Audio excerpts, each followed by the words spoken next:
Yes.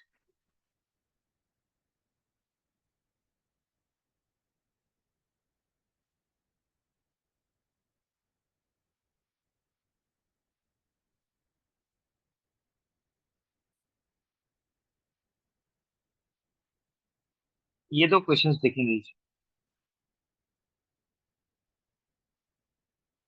कल के theory पे बेस्ड है।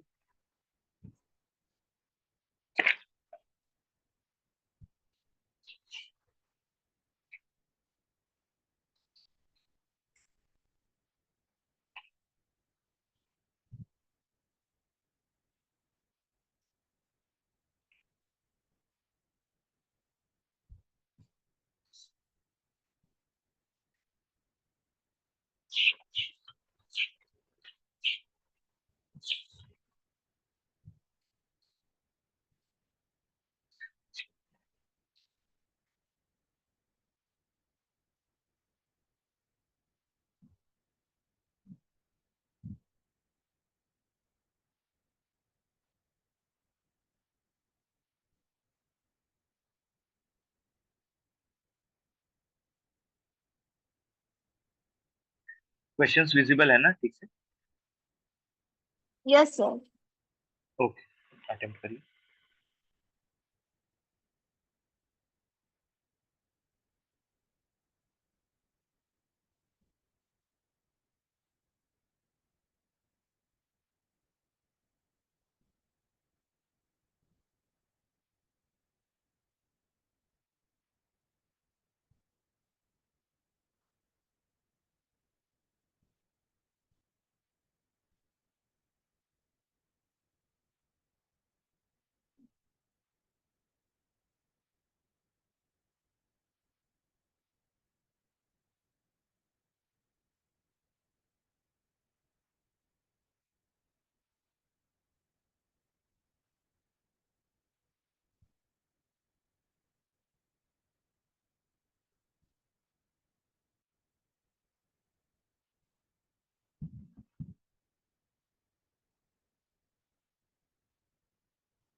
आंसर आ जाए तो लेट मी नो, ठीक है। Yes sir.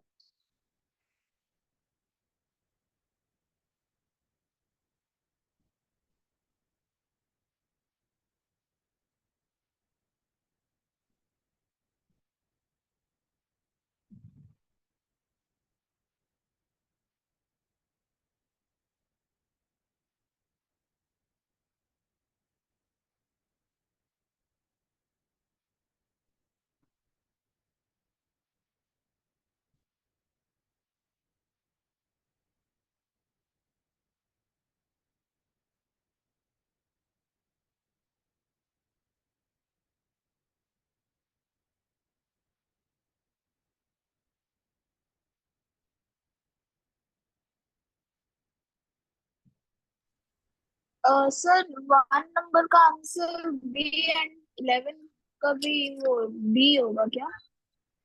4 का भी बी आ रहा है। 4। यस। परफेक्ट। अच्छा, 4 में जस्ट प्रोसेस को अपन कंफर्म करते हैं। यहाँ के टेंशन को T1 मानते हैं, यहाँ के टेंशन को T2 मानते हैं। ये जो प्लस क्यू है, इस पे दो रिपल्शन फोर्सेस आएंगे, F1 और F2, और इसको ये T1 बैलेंस कर रहा होगा। और वो जो रिपल्सिव फोर्सेस होंगे, वो मेरे हिसाब से,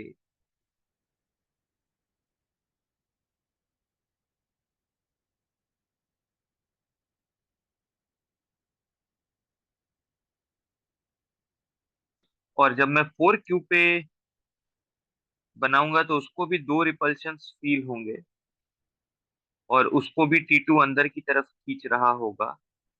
तो T2 की वैल्यू देखना, जो दो रिपल्शंस है मैं लिख रहा हूँ।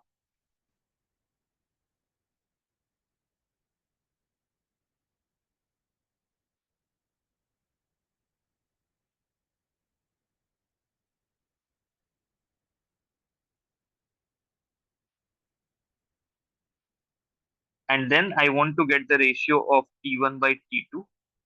I think now it's pretty clear that the ratio is 1:3। यही किया ईशा आपने भी।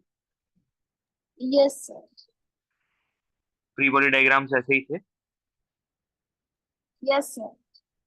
Perfect. And if I look at the second one, so plus Q each two corners if the electric, okay, perfect. Plus Q, plus Q, Q, Q। Okay, पहले मेरे को ये बता दो कि अगर ये दोनों पॉजिटिव होंगे तो ये दोनों पॉजिटिव होंगे कि नेगेटिव होंगे, स्मॉल क्यूज। पॉजिटिव ही हूँ सर, हम्म। क्योंकि मैं पॉजिटिव लेके ही कंसिडर करके आगे बढ़े हैं। और तब आंसर क्या है आपका? एक्चुअली डी वो तो वन। मैग्नीट्यूड कैलकुलेट किए तो इसलिए वो तो सही हो गया। और आंसर बी बोल रहे हो तो माइनस साइन भी है ना इसका मतलब। हाँ तो वो क्यू पे जो चार्ज देख रहे हैं उसको जीरो से इक्वेट करेंगे तो फिर वो दूसरा साइड जाके तो नेगेटिव हो जाएगा, इसलिए वो बी आ गया आंसर। अच्छा, नहीं एक्चुअली में हमें इसमें ऐसे सोचना चाहिए था। अगर हम सोचते तो ये जो प्लस क्यू है, ये इस प्लस क्यू पे तो रिपल्शन क्रिएट करेगा, इसमें तो कोई दिक्कत नहीं है। ये रिपल्शन क्रिएट करेगा, है ना। Yes sir. अग्री। अब सोचो कि अगर तुमको इस पे नेट फोर्स जीरो करना है, तो अगर ये दोनों भी इस पे रिपल्शन क्रिएट करने लगा, तो सब फोर्स तो ऐड हो जाएगा, तो नेट फोर्स जीरो होगा कि नॉन जीरो हो जाएगा। नॉन जीरो हो जाएगा। इसका मतलब है अगर ये दोनों रिपल्शन कर रहा है तो इन दोनों के बीच में अट्रैक्शन होना चाहिए, इन दोनों के बीच में अट्रैक्शन होना चाहिए, ताकि अट्रैक्टिव फोर्स रिपल्सिव फोर्स को बैलेंस कर सके। अग्री करते हैं? Yes sir. इसका मतलब है कि इन दोनों का जो भी साइन होगा वो सेम होगा कि ऑपोजिट होगा। ऑपोजिट होगा। इसका मतलब है जब भी इनका रेशियो निकालेंगे वो पॉजिटिव आएगा कि नेगेटिव आएगा। नेगेटिव। समझ पाए पहले यहाँ तक? Yes sir. अच्छा, एक चीज और बता दो मेरे को, कि अगर ये वाला चीज F2 है, तो ये वाला चीज भी F2 होगा क्या? Yes sir. तो क्या ये वाला चीज √2 f2 होगा क्या? Yes sir. और इन दोनों का मैग्नीट्यूड डिफरेंट होना चाहिए कि सेम होना चाहिए? सेम होगा सर। तो मेरा ये कहना कि F1 इज √2 f2, और F1 में जरा ध्यान से देखो।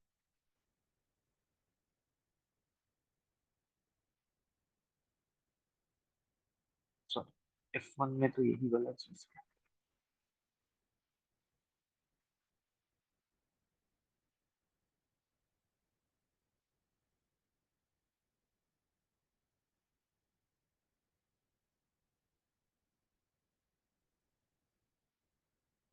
एक बार चेक कर लीजिए तो, F1 की वैल्यू और F2 की वैल्यू। यस सर ठीक है। इसका मतलब है कि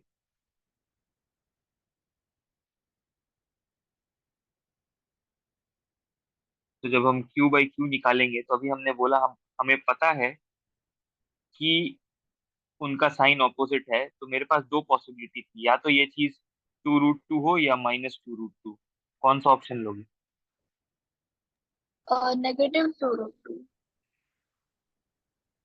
क्योंकि आपको क्लियरली नहीं पता है कि क्यूब नेगेटिव है कि स्मॉल क्यू नेगेटिव है। अगर ये नेगेटिव हुआ तो इन दोनों को पॉजिटिव होना होगा, अगर ये पॉजिटिव हुआ तो इन दोनों को नेगेटिव होना होगा। समझ पा रहे हो ये बात? Yes sir. तो जब भी आप कूलम्स लॉ से रेशियो निकालेंगे इस तरह से खास करके, तो वो मैग्नीट्यूड का रेशियो देगा। उसके बाद आपको लॉजिकली सोचना होगा कि उन चार्जेस का एक्चुअल रेशियो प्लस होना चाहिए या माइनस होना चाहिए। ठीक है। Yes sir. परफेक्ट।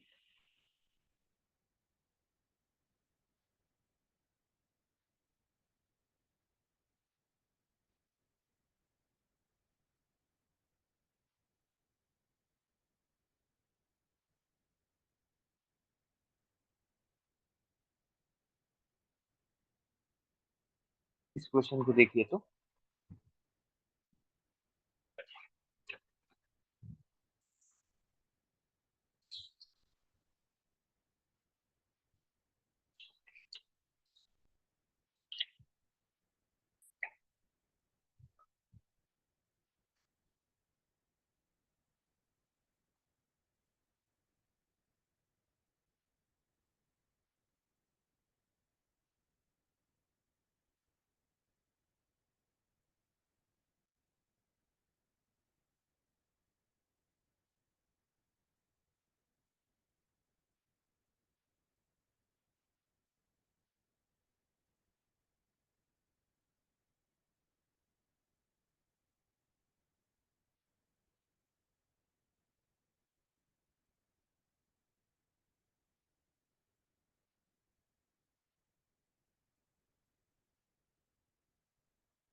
सर वो माइक्रोकूलम का वैल्यू क्या है? अ, एक microcoulomb 10 to the power -6 coulomb के बराबर होता है। ठीक है। Yes sir.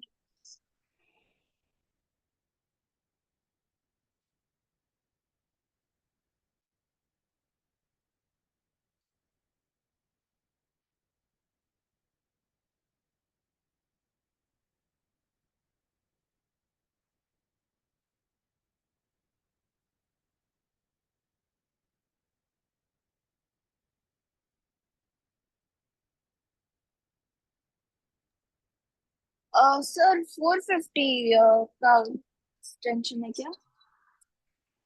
450। Yes sir. एक बार और ट्राई करेंगे। ओके। एक बार थोड़े अपने कैलकुलेशंस को देख लीजिए, नहीं तो फिर हम लोग डिस्कस करेंगे।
Sir 4.5 into 10 to the power -19।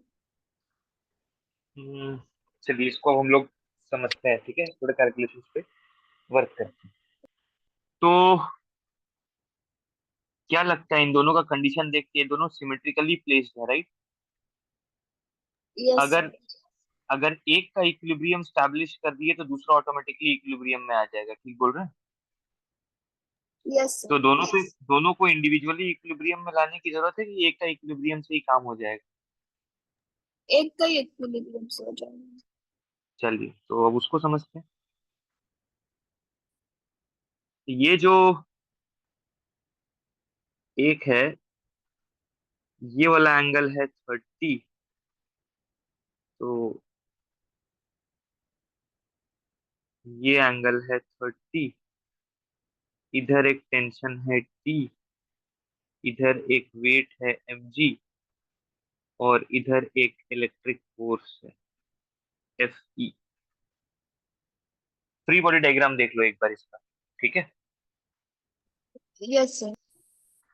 क्या करते हैं, टेंशन को ब्रेक करते हैं कंपोनेंट्स में। T cos 30 ई साइन 30। तो अब ये हो गया यूजलेस क्योंकि इसको हम लोग कंपोनेंट्स में तोड़ दिए। अच्छा, इक्विलिब्रियम होना है तो मेरा क्लेम सुनो। T/2 एफ ई को बैलेंस किया होगा और √3 T/2 एम जी को बैलेंस किया होगा। अग्री करते हैं? Yes sir. ठीक है। अब एफ ई की बात करते हैं। ये जो एफ ई निकालना है मेरे को, जरा ध्यान से सोचो। क्या ये एंगल भी 60 और ये एंगल भी 60 होगा? इक्विलैटरल ट्रायंगल, क्योंकि ये दोनों लेंथ तो सेम है ना। हम्म, इसका मतलब है मेरे को ये डिस्टेंस बता सकते हो ईशा कितना होगा? वो भी सेम होगा। 1 मीटर। 1 मीटर। इसका मतलब है कि इलेक्ट्रिक फोर्स होगा K Q1 Q2 divided by distance का square which is 1। So K Q1 Q2 divided by distance का स्क्वायर। ठीक चल रहा है? यस। एफ ई की वैल्यू कितनी आई, थोड़ा सॉल्व करके बताओ मेरे को।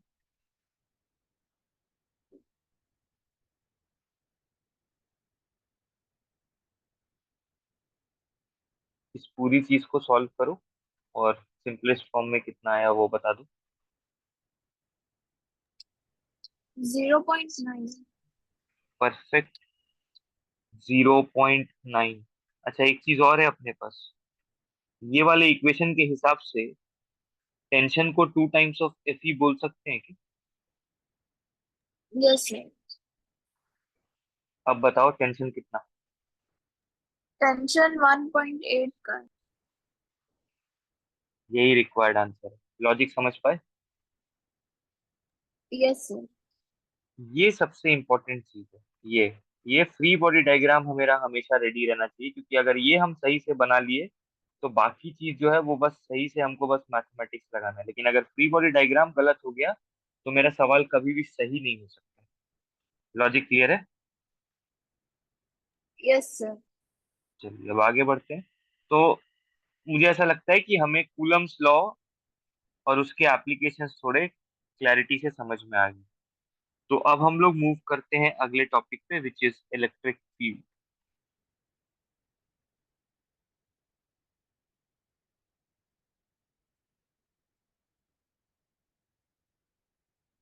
Electric field.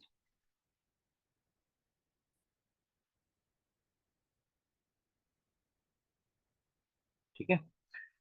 अब इलेक्ट्रिक फील्ड, वैसे तो मैथमेटिकली इसको समझाना बहुत आसान है कि एक कूलम चार्ज पे उस जगह पे कितना फोर्स लगेगा वो वहां का इलेक्ट्रिक फील्ड है। बट थोड़ा सा अच्छे से समझ लेते हैं कि क्या है।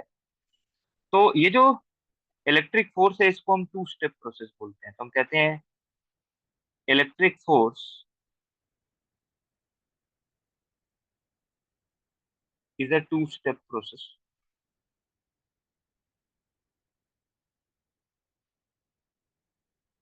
जैसे अगर कोई चार्ज आप ला के रखते हैं स्पेस में और अगला कोई चार्ज को आप ला के रखते हैं, तो ये दोनों के बीच में रिपल्शन होता है कि नहीं होता है Isha?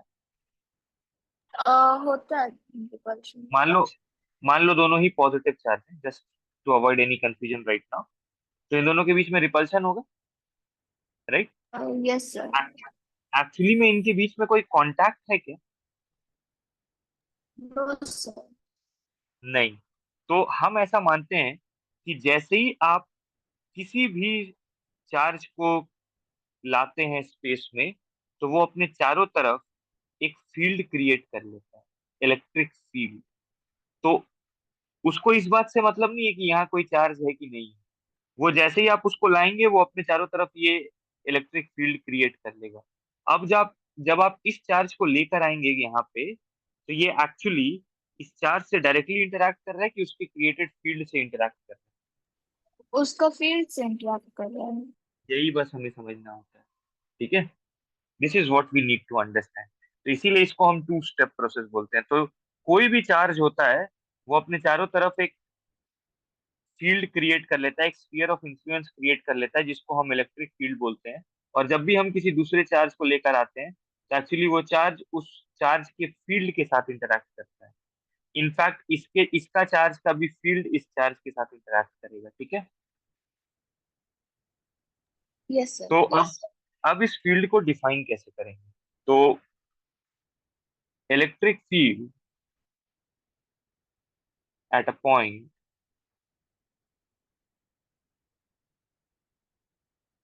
is same as force experienced by a unit positive charge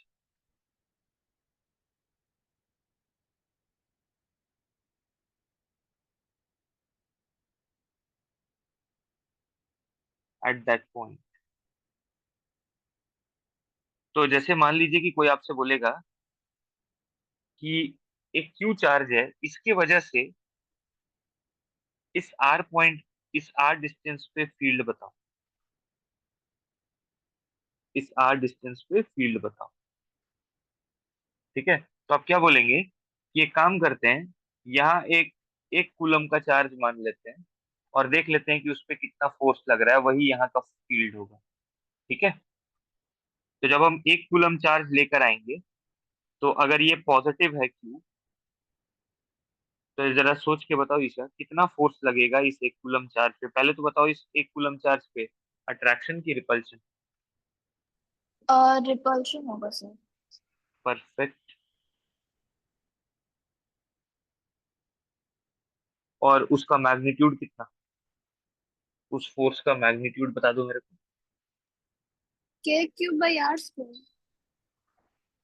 के इंटू क्यू इंटू 1/r², यानी k³/r², करेक्ट। Yes sir. एक चीज बताओ, एक कूलम चार्ज जो फोर्स फील करता है उसी को तो फील्ड बोलते हैं वहां का, यस और no? Yes sir. यानी इस जगह का फील्ड भी यही है, k³/r²। यस। लेकिन जरा ध्यान से देखो, फील्ड स्केलर है कि वेक्टर है? वेक्टर है सर। वेक्टर है। तो मेरे को एक बात बताओ, इसका डायरेक्शन अगर मेरे को लिखना पड़ेगा तो हम क्या बोलेंगे, टुवर्ड्स दी चार्ज की away from the charge? Away from the charge.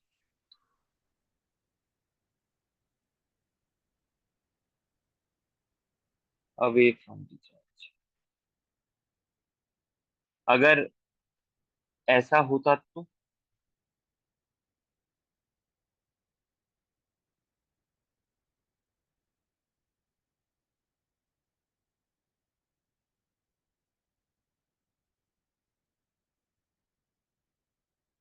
अब यहाँ पे फील्ड बताना है, तो फील्ड किधर होगा, अवे की टुवर्ड्स? Towards the charge. और उसका मैग्नीट्यूड बता दीजिए ईशा, मैग्नीट्यूड। मैग्नीट्यूड वही k³/r²। k³/r², लेकिन इस बार टुवर्ड्स। इसका मतलब है अगर चार्ज पॉजिटिव है तो field away from the charge होगा, अगर चार्ज नेगेटिव है तो फील्ड टुवर्ड्स दी चार्ज होगा। Do we agree on this? Yes sir. ठीक है। अच्छा, अब एक चीज और सोचो कि अगर ये क्यू है और यहाँ पे एक क्यू चार्ज को रखते, तो उनके बीच में जो फोर्स आता, एंड ये पॉजिटिव है, तो तब इसको कितना फोर्स फील होता है ईशा, स्मॉल क्यू को? पहले तो अट्रैक्शन की रिपल्शन, रिपल्शन। और कितना फोर्स फील होता? k × small q × Q/r²। क्या हम इसको ऐसा भी सोच सकते हैं कि ये चीज तो ई है ना? Yes sir. इसका मतलब है कि किसी पॉइंट पे अगर आप क्यू चार्ज को लेकर आते हैं तो उसको जो फोर्स फील होगा, उसको आप लिख सकते हैं चार्ज जो लाया गया है into field at that particular point, yes और no? Yes. So we can say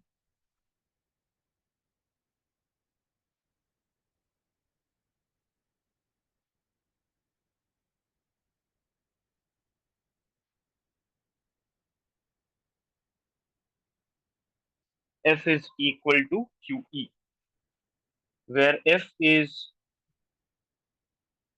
force experienced by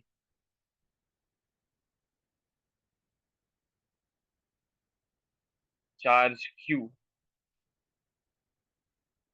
due to another system of charge,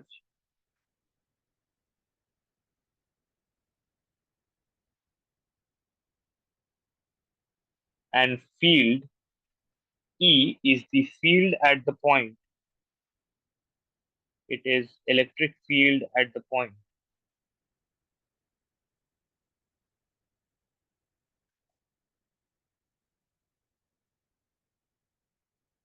where Q is being placed.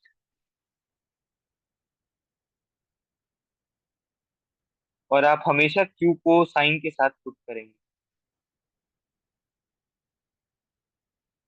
तो अगर कोई आपसे बोले कि F and E always are in same direction, क्या लगता है ये स्टेटमेंट सही है कि गलत है इसका? गलत है सर, क्योंकि क्यू पॉजिटिव होगा तो फिर ऑपोजिट डायरेक्शन, अरे नेगेटिव Q होगा तो फिर वो डिफरेंट हो सकता ऑपोजिट डायरेक्शन में होगा, राइट? है। Yes sir. Perfect, perfect. तो इस पे अब एक आध क्वेश्चन समझते हैं।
Looking for this values.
Answer आ जाए तो बताइएगा। सर n का वैल्यू 14√2/5 है क्या? आ, एक बार चेक करते हैं, देखिए। ये जो प्लस क्यू है, ये फील्ड यहाँ पे बनाएगा टूवर्ड्स की अवे। अबे। तो एक काम करते हैं, उसको ई मान लेते हैं, और मैं थोड़ा ई का वैल्यू लिख लेता हूँ। के इंटू क्यू इंटू, ये जो डिस्टेंस होगा ये डायगोनल का आधा है, मतलब L/√2 है, तो L²/2 हो जाएगा। चलेगा? Yes sir. ठीक है, अब मेरे को बताओ कि ये माइनस क्यू कैसा क्रिएट करेगा, अवे की टूवर्ड्स? टुवर्ड्स। डिफरेंट मैग्नीट्यूड की सेम मैग्नीट्यूड? सेम। तो इसको 2e कर लेते हैं। अच्छा, ये वाला माइनस क्यू अपने तरफ क्रिएट करेगा सेम मैग्नीट्यूड, तो ई इधर। और ये वाला 4q यहाँ पे टूवर्ड्स करेगा कि अवे करेगा? अबे। अवे। और मैग्नीट्यूड ई की 4 टाइम्स ऑफ ई, क्योंकि चार्ज 4 टाइम्स हो गया। 4 टाइम्स ऑफ ई। तो ई पहले से था और 4e आ गया, टोटल कितना हो जाएगा इसमें? 5। और इनके बीच का एंगल कितना है? और 90। 90। तो अगर मेरे को रिजल्टेंट ई नेट का मैग्नीट्यूड चाहिए, तो हम बोलेंगे √a² प्लस b²। तो this will be √29e। So √29 2kq/L²। तो n का वैल्यू होगा 2√29। ठीक बोल रहे हैं? Yes sir. लॉजिक क्लियर है? Yes sir. चलिए, थोड़ा और समझते हैं।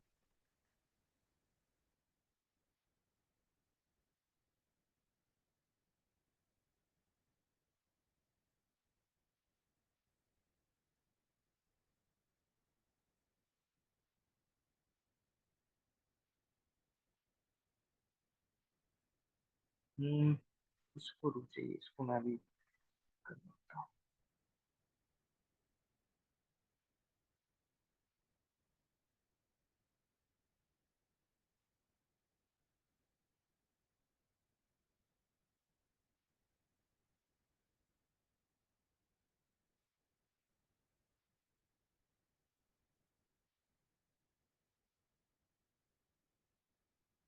इन दो के आंसर्स चाहिए।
Once you have the answers, let me know.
26 का ऑप्शन ए एंड 29 का ऑप्शन डी।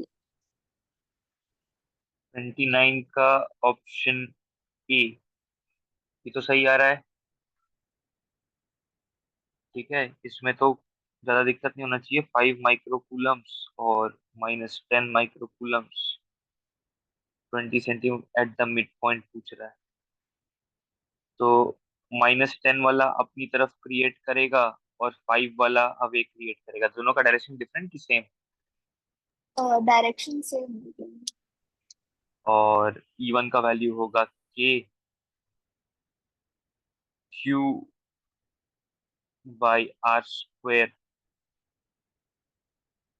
तो I hope this becomes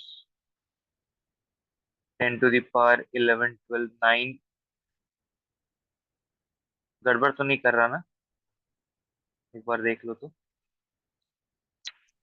no. 9 × 10⁻6। और जो E2 बनेगा वो होगा 9 × 10⁻9 × 5 × 10⁻⁻6 डिवाइडेड बाई 10⁻⁻2। सो ये बनेगा 4.5 तो नेट ई बनेगा इन दोनों का सम। Perfect, perfect. 26 का भी आपका आंसर, सॉरी 29 का भी आपका आंसर सही है Isha. It should be 5√5/2, right? Perfect.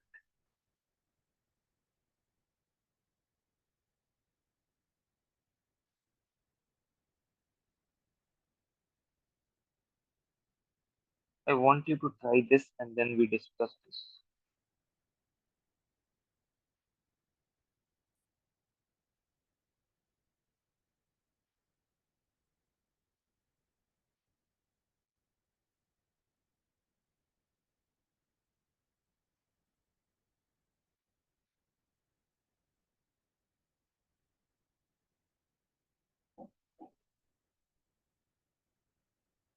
इसको देखिए तो।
सर ऑप्शन सी होगा क्या?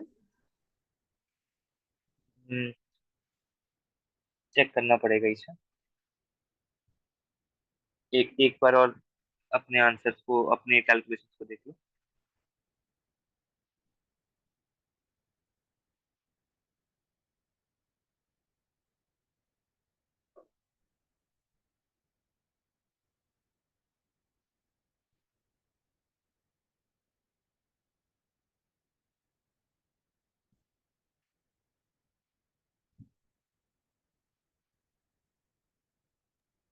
सर ये वाला क्वेश्चन नहीं होगा, उसका अलग आंसर है। चलिए थोड़ा सा इसको समझते हैं। जैसे मान लो कि कोई एक पॉइंट चार्ज है जो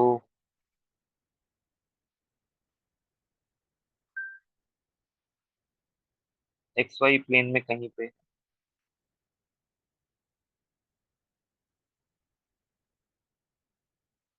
let's say this is the charge with position vector R naught, और हमको इस किसी पॉइंट पे फील्ड खोजना है इस चार्ज की वजह से।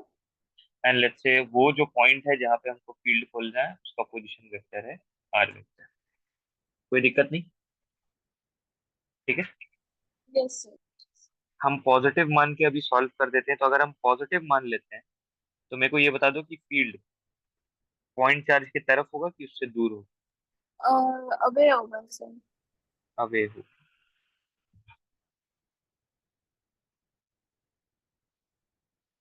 ठीक है। अच्छा, ये डायरेक्शन और position vector of P with respect to Q different होगा कि सेम होगा? यही तो है position vector of P with respect to Q. Position vector of P with respect to Q, correct? Yes sir. तो उसका डायरेक्शन और ई का डायरेक्शन डिफरेंट कि सेम? सेम होगा। सेम। इसका मतलब है आप शायद इस चीज से अग्री करते। कोई दिक्कत ईशा? No sir. और ई का मैग्नीट्यूड मैं लिख रहा हूँ, मैग्नीट्यूड।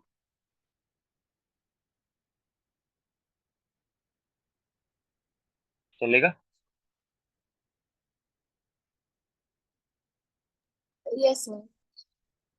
के क्यू बाई डिस्टेंस का स्क्वायर, के क्यू बाई डिस्टेंस का स्क्वायर।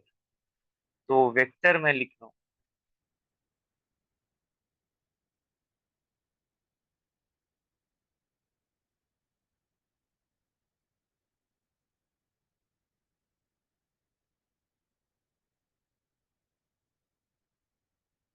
और कोई भी यूनिट वेक्टर को आप लिख सकते हैं vector divided by its magnitude, याद है?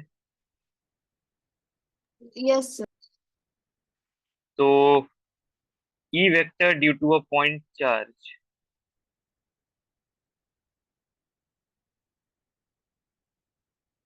Is of this form. और आर पी क्यू कुछ नहीं है, it is position vector of point minus position vector of charge. Do you agree on this? Yes sir. जरा ध्यान से देख के बताओ, पोजीशन वेक्टर ऑफ पी इस क्वेश्चन के हिसाब से आर वेक्टर है क्या? और position vector of Q R naught vector है क्या? Yes sir.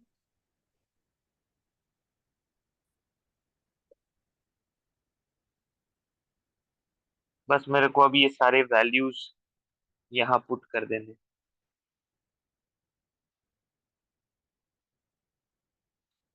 याद रखिएगा, हमेशा क्यू को जब भी वेक्टर वाले किसी इक्वेशन में यूज कर रहे हैं हमेशा साइन के साथ यूज करेंगे।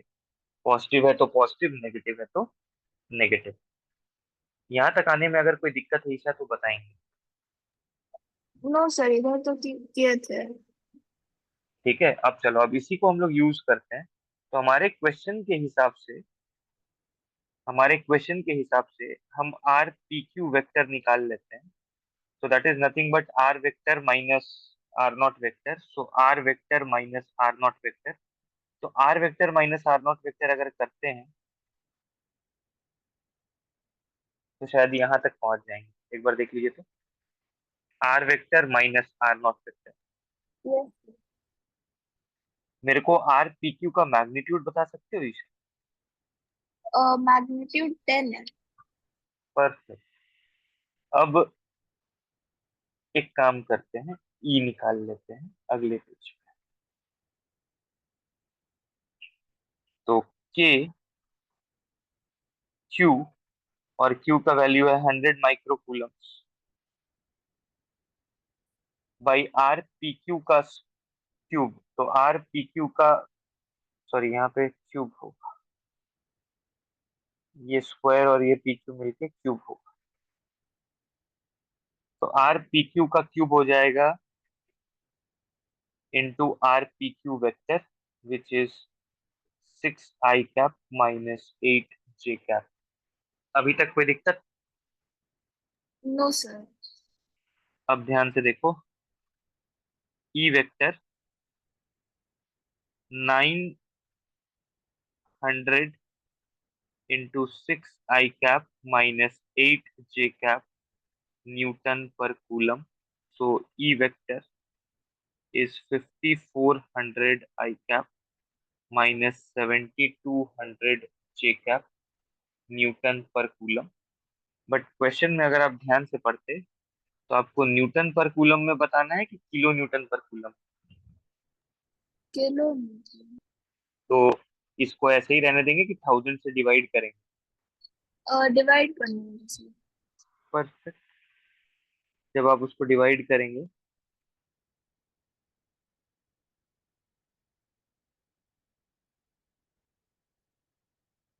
कौन सा ऑप्शन है ये, इसे देख लो एक बार इसको। Option D. Option D, right? Logic समझ यस। पाए हो क्या अभी? Yes sir. क्लैरिटी है? चलिए आगे बढ़ते हैं। तो जब ये समझ पाए हैं, तो अब इसका एक बहुत बेटर वर्जन है अपने पास। थोड़ा सा इसमें वक्त लगेगा, ठीक है? तो अच्छे से कैलकुलेट करना है इसको।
सर इसका ऑप्शन सी है क्या? Option C perfect teacher. तो अब एक काम करते हैं, थोड़ा जल्दी जल्दी समझते हैं। चार्ज को तो हमने ओरिजिन पे रखा था, तो ये जो होगा अपना, वो होगा K into Q, position vector of A minus position vector of origin, R A vector minus R O vector का क्यूब, ऐसा कुछ होगा क्या? Yes sir. एक बार देखिए, यही था ना? आर पी क्यू क्या है? Position vector of point minus position vector of charge. इस बार हमारा चार्ज कहीं पे रखा है कि ओरिजिन पे है? ओरिजिन पे है। ओरिजिन पे है, तो इसीलिए ये वाला चीज जीरो, ये वाला चीज जीरो। इसका मतलब है कि ए वेक्टर हो जाएगा,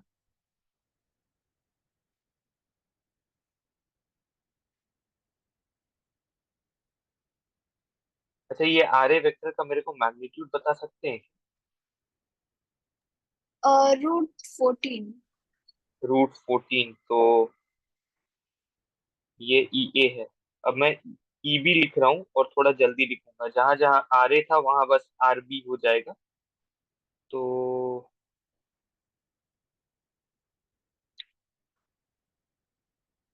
मैग्नीट्यूड बता सकते हैं आर बी का?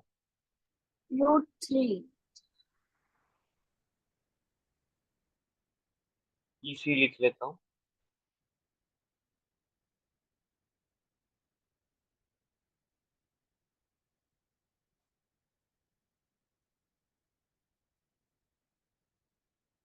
ई सी, आर सी का रूट मैग्नीट्यूड बता सकते ट्वेल्व रूट हैं? ट्वेल्व √12, √12। अब पहला स्टेटमेंट जो है वो पूछ रहा है कि कमेंट करो कि E A is perpendicular to E B. कैसे प्रूव करोगे Isha, E A is perpendicular to E B? Sir वो वाला तो डायग्राम में लाइक काइंड ऑफ देख के बना के देखे। वो तो थोड़ा टफ है क्योंकि आपका डायग्राम 3D में आया होगा, है ना? Yes sir. ऐसे कैसे करोगे लॉजिकली? और कोई मैथमेटिकल तरीका है जिससे आप प्रूव कर पाए कि E A vector is perpendicular to E B vector? Sir इसका आई का वो एक्स एक्सिस के अलोंग वो सेम है। एंड बाकी दोनों जे एंड तो क्योंकि आई वाला सेम है तो इसलिए वो लोग परपेंडिकुलर है क्या?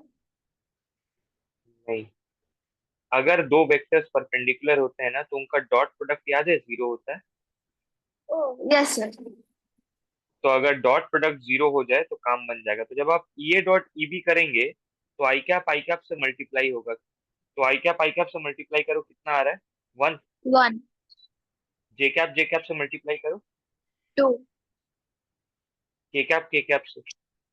-3। टोटल कितना हुआ ईशा? 0। इसका मतलब है कि E A perpendicular to E B, सही की गलत? सही है। सही है। चलो, अब हम सेकंड स्टेटमेंट पे आते हैं। सेकंड स्टेटमेंट हमें क्या प्रूव करने बोल रहा है?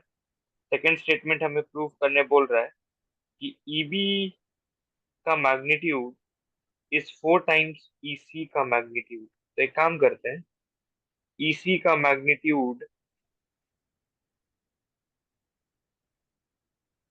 अगर हम निकालें,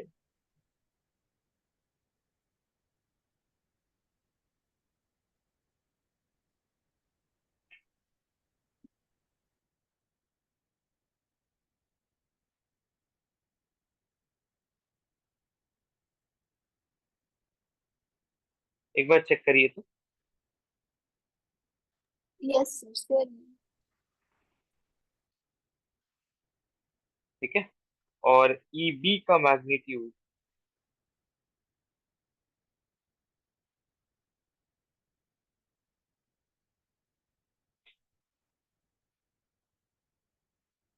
आपको क्लियरली दिख जाएगा कि जब आप ईबी बाई ईसी का मैग्नीट्यूड का रेशियो लेंगे, तो ये जो रेशियो आएगा, ये रेशियो होगा 4। 4। तो सेकंड स्टेटमेंट सही की गलत? सही है सर। और पहला स्टेटमेंट भी सही है। इसका मतलब है हमारा जवाब होगा सी। लॉजिक समझ पाए? यस तो सर। कैसे हम फील्ड को वेक्टर फॉर्म में यूटिलाइज करेंगे ये मैं आपको समझाना चाह रहा था। वेक्टर फॉर्म में यूज करके हम इस तरह के स्टेटमेंट्स को समझ सकते हैं कि ये सही होने वाला है या नहीं होने वाला। आज हमने जितना कवर किया सब क्लियर है क्या ईशा? Yes sir. ठीक है। मैं अगेन वही पीडीएफ आपको शेयर कर दूंगा, और उसके बाद आप